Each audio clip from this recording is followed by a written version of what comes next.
आज के इस नए गहन विश्लेषण में बहुत बहुत स्वागत है।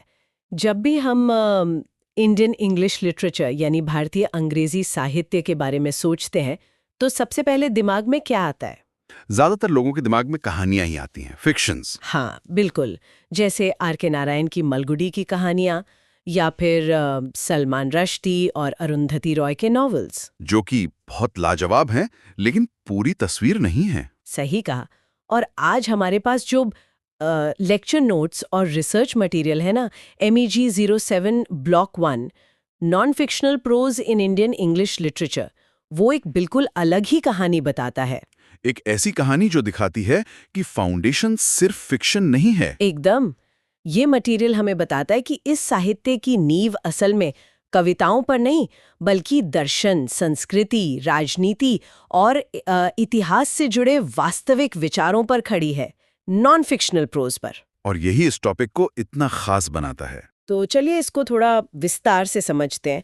हम उन विचारकों की बात करें जिन्होंने अंग्रेजी भाषा का इस्तेमाल सिर्फ किस्से सुनाने के लिए नहीं किया बल्कि आधुनिक भारतीय बौद्धिक विचारधारा को गढ़ने के लिए किया।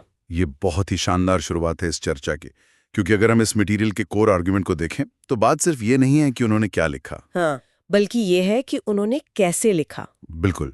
और किस भाषा में लिखा। एक कॉलोनाइज्ड या उपनिवेशिक देश के विचारकों द्वारा कॉलोनाइजर की ही भाषा को अपनाना, यानी अंग्रेजी को, ये एक बहुत बड़ा शिफ्ट था। एक टूल की तरह इस्तेमाल करना। सही। अपने सबसे गहरे दार्शनिक और राजनीतिक विचारों को व्यक्त करने के लिए ये कोई मजबूरी नहीं थी, बल्कि एक सोची समझी रणनीति थी। वो एक ग्लोबल ऑडियंस से सीधे बात करना चाहते थे। और यही बात इस विषय को किसी के लिए भी इतना जरूरी बनाती है जो ये समझना चाहता है कि दुनिया ने आखिर भारत के आध्यात्मिक और राजनीतिक विचारों को कैसे देखा, कैसे समझा और कैसे ग्रहण किया। तो चलिए इस सफर की शुरुआत करते हैं आध्यात्मिकता और विश्व पटल पर भारत की पहचान से। जब आध्यात्मिक पहचान की बात आती है तो सबसे पहला नाम स्वामी विवेकानंद का आता है। हाँ, 1893 में parliament of the world's religions का उनका वो ऐतिहासिक भाषण। हाँ, लेकिन इस मटेरियल में मुझे जो बात सबसे ज्यादा रोचक लगे वो सिर्फ उनका संदेश नहीं था बल्कि उनकी प्रोज स्टाइल यानी उनकी गद्य शैली थी। अगर हम विवेकानंद के गद्य की बारीकियों पर गौर करें तो वो बहुत ही ओरल और रिदमिक है, जैसे वो सीधे हमसे जुड़ रहे हों। बिल्कुल। वो मूल रूप से एक वक्ता थे। उनका लिखा हुआ गद्य भी ऐसा लगता है जैसे वो आपके सामने खड़े होकर बात कर रहे हैं। जब वो sisters and brothers of America कहते हैं तो वो सिर्फ एक संबोधन नहीं था। वो उस वक्त की विक्टोरियन अंग्रेजी के कड़े नियमों को तोड़ रहा था। एकदम सही। उन्होंने वेदांत दर्शन को लिया जो ये मानता है कि हर आत्मा में परमात्मा का अंश है और पूरा ब्रह्मांड एक ही चेतना से जुड़ा है। ऐसी जटिल फिलॉसफी को उन्होंने अंग्रेजी में इस तरह ढाला कि वो पश्चिमी दुनिया के लिए एकदम सुलभ हो गया। उनकी शैली बहुत ही प्रेरक है। पढ़ते हुए ऐसा लगता है जैसे कोई सोए हुए इंसान को झकझोर कर जगा रहा हो। बहुत ही फिलोसॉफिकली चार्ज्ड और परसुएसिव भी। हाँ, परसुएसिव भी। लेकिन आध्यात्मिकता की इस चर्चा में जब हम थोड़ा आगे बढ़ते हैं और श्री औरोबिंदो के काम को देखते हैं तो वहाँ की तस्वीर मतलब वो एकदम अलग है। जमीन आसमान का फर्क है उनकी शैलियों में। मैं सच कहूंगी, औरोबिंदो को पढ़ना कोई आसान काम नहीं है। उनके गद्य को समझने के लिए सच में एक शांत कमरा और एक बहुत स्ट्रॉन्ग कॉफी की जरूरत पड़ती है। ये बहुत ही सटीक तुलना है। यहाँ जो सबसे दिलचस्प बात है वो ये है कि विवेकानंद जहाँ एक पब्लिक स्पीकर की तरह लिख रहे थे, वही श्री औरोबिंदो एक गहरे दार्शनिक और योगी की तरह लिख रहे थे, जो पहले एक स्वतंत्रता सेनानी भी थे। हाँ। उनकी प्रमुख रचनाओं को अगर हम देखें, जैसे द लाइफ डिवाइन या एसेज ऑन द गीता, तो उनकी लेखन शैली बहुत ही डेंस है, कॉम्प्लेक्स और एनालिटिकल है। लेकिन एक सवाल आता है दिमाग में, इतनी जटिलता क्यों? क्या वो जानबूझकर इसको इतना मुश्किल बना रहे थे? नहीं, वो जानबूझकर इसको कठिन नहीं कर रहे थे। बात असल में यह है कि औरोबिंदो ह्यूमन कॉन्शियसनेस यानी मानव चेतना के विकास की उन गहराइयों के बारे में लिख रहे थे जिसके लिए शायद उस समय की अंग्रेजी भाषा में सही शब्द ही मौजूद नहीं थे। ओ, मतलब भाषा ही कम पड़ रही थी उनके विचारों के आगे। बिल्कुल। वो ये समझाने की कोशिश कर रहे थे कि कैसे मानव मन एवोल्यूशन के जरिए एक सुपर माइंड यानी अति मनस तक पहुंच सकता है। वो आध्यात्मिक अनुभवों को एक ऐसी भाषा में ट्रांसलेट कर रहे थे जो मूल रूप से व्यापार और प्रशासन की भाषा थी, अंग्रेजी। हाँ, इसलिए उनका गद्य इतना विश्लेषणात्मक और दार्शनिक रूप से भारी हो जाता है। ये एक बहुत बड़ा नजरिया है। भाषा की अपनी सीमाओं को तोड़कर नए अर्थ गढ़ना। सही कहा। अब अगर हम आध्यात्मिकता और दर्शन से थोड़ा और आगे बढ़ें तो इस मटेरियल में कला और संस्कृति पर भी बड़ा फोकस दिया गया है और यहाँ आनंदा कुमारास्वामी का नाम बहुत अहम हो जाता है। कुमारास्वामी का काम वास्तव में एक बहुत बड़ा इंटेलेक्चुअल डिफेंस था। मैं भी यही सोच रही थी। उन्होंने पश्चिमी दुनिया को भारतीय कला देखने का जो चश्मा दिया वो एकदम नया था। उस वक्त क्या था कि पश्चिमी कला समीक्षक अक्सर भारतीय मूर्तियों या पेंटिंग्स को देखकर कहते थे कि ये बहुत अजीब है या इनमें एनाटॉमी ठीक नहीं है, रियलिज्म नहीं है। हाँ, कुमारास्वामी ने अपने निबंधों के जरिए ये स्थापित किया कि इंडियन एस्थेटिक्स यानी भारतीय सौंदर्य शास्त्र को उन पश्चिमी मापदंडों पर नहीं परखा जा सकता। तो फिर उनके गद्य में वो किस तरह का तर्क पेश कर रहे थे? उनका मूल तर्क ये था कि कला का उद्देश्य कभी भी सिर्फ रियलिज्म नहीं होता। कला हमेशा आध्यात्मिक और सांस्कृतिक मूल्यों का एक मैनिफेस्टेशन होती है। जैसे अगर कोई नटराजा की मूर्ति देख रहा है। एकदम सही उदाहरण। अगर कोई नटराजा की मूर्ति देख रहा है तो वो सिर्फ एक नाचते हुए इंसान को नहीं देख रहा है, वो ब्रह्मांडीय नृत्य और ऊर्जा के दर्शन को देख रहा है। और उनकी ये बात समझाने का तरीका कैसा था? उनकी गद्य शैली बहुत ही स्कॉलरली थी, तर्कसंगत और एक तरह से थोड़ी एकेडमिक थी, जो पश्चिमी आलोचकों को उन्हीं की बौद्धिक भाषा में जवाब दे रही थी। ये एक बहुत ही मजबूत सांस्कृतिक बचाव था। लेकिन जब हम कला और संस्कृति से आगे बढ़कर भारत के राजनैतिक अस्तित्व और स्वतंत्रता संग्राम की बात करते हैं तो पूरा नैरेटिव ही बदल जाता है। और यहाँ प्रवेश होता है महात्मा गांधी का। हाँ, हिंद स्वराज जैसी किताब ने तो जैसे विचारों की एक पूरी क्रांति ही खड़ी कर दी थी उस दौर में।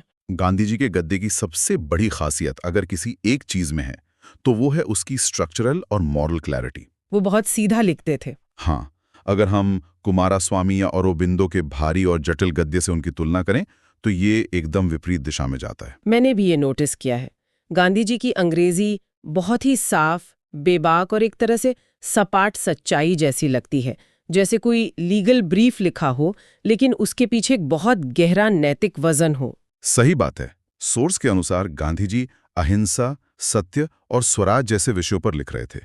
उनके लिए गद्य कोई बौद्धिक कलाबाजी दिखाने का जरिया नहीं था, बल्कि एक अस्त्र था, एक टूल था, पॉलिटिकल मोबिलाइजेशन का और उससे भी ज्यादा समाज के मॉरल रिफॉर्म का। वो किसी को इम्प्रेस करने के लिए नहीं लिख रहे थे, वो सोते हुए ज़मीर को जगाने के लिए लिख रहे थे। इसलिए उनके वाक्यों की बनावट इतनी छोटी होती थी, शब्द बहुत साधारण होते थे, लेकिन उनका असर मॉरली पर्सुएसिव होता था। सादगी ही उनकी सबसे बड़ी ताकत थी। लेकिन ये कितना दिलचस्प है कि उसी स्वतंत्रता आंदोलन में उन्हीं के साथ मिलकर काम करने वाले जवाहरलाल नेहरू की गद्य शैली वो गांधी जी से बिल्कुल अलग थी। एकदम अलग। जब हम द डिस्कवरी ऑफ इंडिया या ग्लिम्पसेस ऑफ वर्ल्ड हिस्ट्री के बारे में इस मटेरियल में पढ़ते हैं तो ऐसा लगता है जैसे किसी बहुत बड़े और रोमांटिक एपिक कैनवस को देख रहे हों। अगर हम इसको एक बड़े नजरिए से देखें तो नेहरू का गद्य वास्तव में एक हिस्टोरिकल रोमांस जैसा है।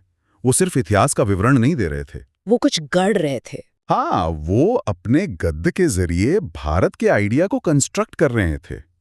एक ऐसा देश जो इतनी विविधताओं से भरा हुआ है, उसे एक धागे में पिरोने के लिए एक बहुत ही व्यापक, समावेशी और लिरिकल भाषा की जरूरत थी, जो कि उनके पास थी। और सोचिए, उन्होंने अहमदनगर के किले में जेल में बैठकर ये सब लिखा। उनके गद्य में एक अजीब सी ललक और एक ग्लोबल विजन दिखता है। यही उनके लेखन का सबसे अनूठा संगम है। उनके काम में हिस्टोरिकल एनालिसिस और कल्चरल इंटरप्रिटेशन बहुत ही फ्लूइड तरीके से मिलते हैं। वो भारत को दुनिया के इतिहास से जोड़कर देखते थे। बिल्कुल। उनकी भाषा में एक डाइवर्स और मॉडर्न राष्ट्र की धड़कन सुनाई देती है। वो सिर्फ अतीत की बात नहीं करते, वो अतीत को समझकर एक आधुनिक भारत को डिफाइन करने में मदद करते हैं। अब यहाँ पर आकर बात सच में बहुत रोचक हो जाती है। वो कैसे? क्योंकि एक तरफ तो नेहरू है जो भारत की विविधताओं को एक सुंदर नैरेटिव में पिरो रहे हैं, राष्ट्र निर्माण की बात कर रहे हैं, और ठीक उसी दौर में एक ऐसे लेखक आते हैं जो इस पूरे नैरेटिव को ही चुनौती दे देते हैं। आप नीरज सी चौधरी की बात कर रही हैं? हाँ, उनकी किताब the autobiography of an unknown Indian. क्या किताब है, और सोर्स भी बताता है कि कितनी विवादों से भरी हुई थी। नीरज सिंह चौधरी का काम वास्तव में इंडियन इंग्लिश प्रोज में एक अलग ही लेवल का क्रिटिकल एनालिसिस लेकर आता है। जहां बाकी लोग एक राष्ट्रीय पहचान बनाने में लगे थे, चौधरी एक बहुत ही निर्मम विश्लेषक की तरह सामने आते हैं। लेकिन उस वक्त जब पूरा देश आज़ादी के जज्बे से भरा हुआ था, अपनी किताब ब्रिटिश साम्राज्य को समर्पित करना और भारतीय समाज की इतनी तीखी आलोचना करना, ये बहुत प्रोवोकेटिव था। तो उनकी अंग्रेजी बहुत ही एरुडाइट और स्कॉलरली थी। जैसे 18वीं सदी के ब्रिटिश लेखक लिखते थे। सही का, वो जानबूझकर इस शैली का इस्तेमाल कर रहे थे ताकि वो पश्चिम के साथ बौद्धिक स्तर पर बराबरी से बात कर सकें। उनका एनालिसिस कैसा था? उनका काम भारत और पश्चिम के सांस्कृतिक रिश्तों को एक बहुत ही विश्लेषणात्मक और उकसाने वाले तरीके से परखता है।